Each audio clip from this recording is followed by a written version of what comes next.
Orchestral sample libraries come in all shapes and sizes.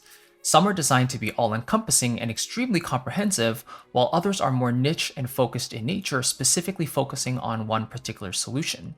This is the beauty of the market today, as there is a near limitless amount of choice available to us, and we as the composers get to pick and choose according to our own needs and desires.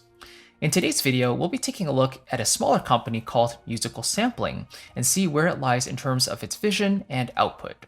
We'll explore what it sets out to do, the workflow, pricing, marketing, outreach, and overall impressions, and I'll make some sample library recommendations at the very end, so stick around for that. If you're a sample library addict like I am, you probably don't want to wait long, so I've got you covered with my sample library buyer's guide. This is where I list every recommendation for a variety of composing and scoring work, and it's categorized not only by orchestral sections like the strings, winds, brass, and percussion, but also piano, choir, ethnics, jazz libraries, and much more. It's 100% free, so just click the first link below and you'll have access to the download right away. Alright, let's jump on in.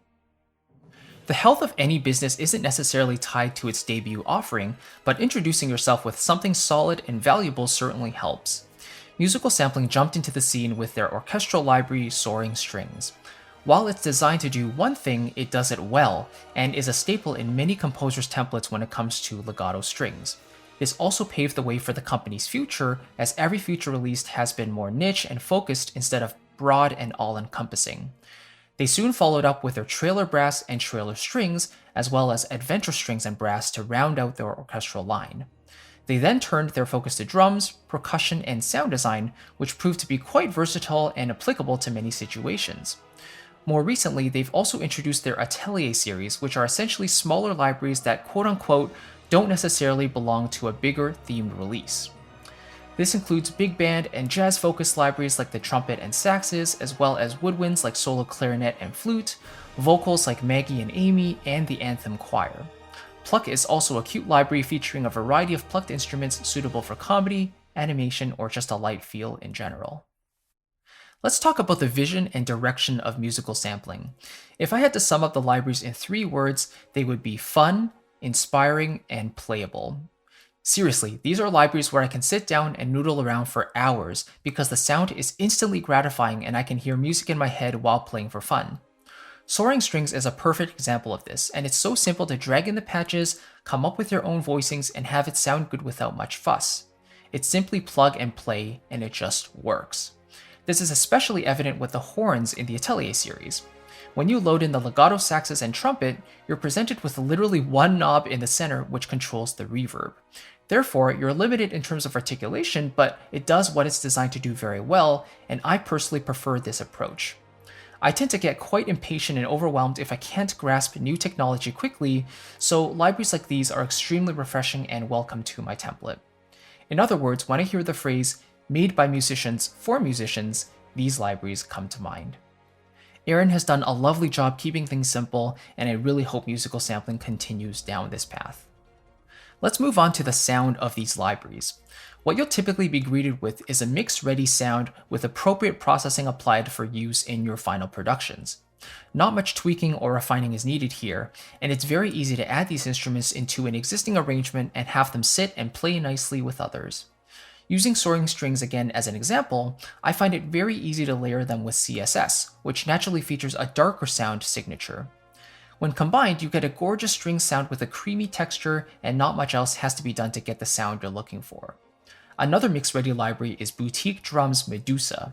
This library not only comes with a set of beefy drums, but 4 interchangeable built-in mix presets, ranging from an all-round punchy mix to a hyped trailer-style mix designed to fill the room with energy.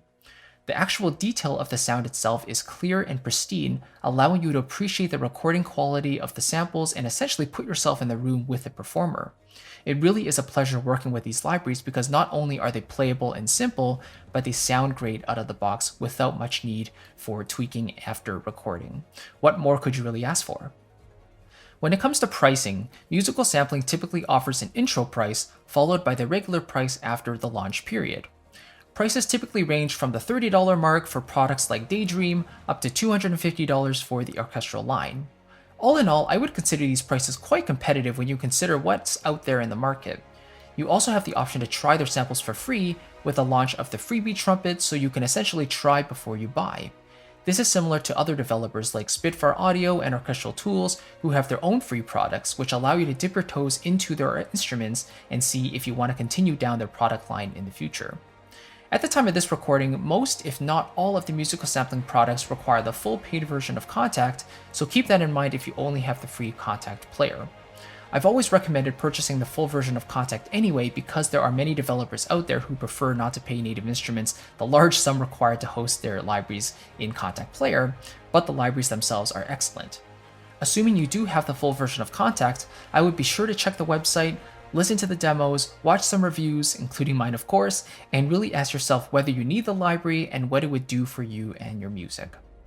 In terms of how these libraries function and the overall workflow, I find Musical Sampling's libraries some of the easiest and most intuitive to use. This is in large part due to the fact that you only have 1 or 2 pages max on the GUI, and so there's just not very many faders, knobs, or buttons to fiddle with. What you see on the tin is literally what you get. You might find that disappointing because there's no hidden secrets in the instrument, but when a library does what it says it does and is completely transparent about it, I'm a happy customer. When it comes to the featured legatos in the libraries, like the aforementioned soaring strings or the Atelier series horns, the engine responds very quickly and can handle runs with ease, allowing the user to perform lines without needing to nudge MIDI notes in post. So again, if you're looking for libraries with plenty of tweakability and customization, then these will definitely not satisfy that craving. However, if you're after libraries that are direct, sound great out of the box, and are simple, these will fit your bill. Finally, let's talk about the outreach and marketing of musical sampling. Similar to other developers, the company typically releases a trailer video demonstrating the library in use, whether as an official demo or a snippet of music using the sounds. At the time of launch, a walkthrough is uploaded, featuring each of the instruments performing a line, giving you a sense of its sound and playability. Their website is simple to navigate and find what you're looking for, as the products are categorized and the sales pages are relatively concise. Again, it's all about the ease of use and simplicity for the end user, so you won't see any frills or unnecessary information about the products. As far as I know, there isn't a dedicated educational aspect to their marketing, so they're really all in on their samples themselves, making them the best they can be. Ultimately, Musical Sampling is proud to be a company that offers samples for specific uses and situations, rather than trying to appeal to everyone with huge, comprehensive libraries. You know exactly what you're getting when you invest, and the libraries themselves are extremely inspiring and fun to play. I find them quite light on processing power as well, so you can load in multiple instances of the same instrument and still run quite efficiently. You won't find every articulation under the sun, but what is included is done well, features a great sound, and is very playable. I find myself using musical sampling libraries on a regular basis to sweeten existing textures and thicken up the arrangement even more, specifically soaring strings and Medusa. If you're interested in even more library recommendations to complete or add to your collection, feel free to again download my sample library buyer's guide. It contains my favorite choices and personal recommendations to help you write amazing orchestral music, and in addition to pianos, jazz libraries, ethnics, choirs, and so much more, this will keep you updated for many, many years to come. I've also included the pricing so you know exactly how much you'd be investing, and I also share about how I would use the libraries myself so you know what you're getting into. It's 100% free, so grab it using the first link in the box below, and it's my gift to you for watching this video today. Thanks again, and I'll catch you in the next one. Take care.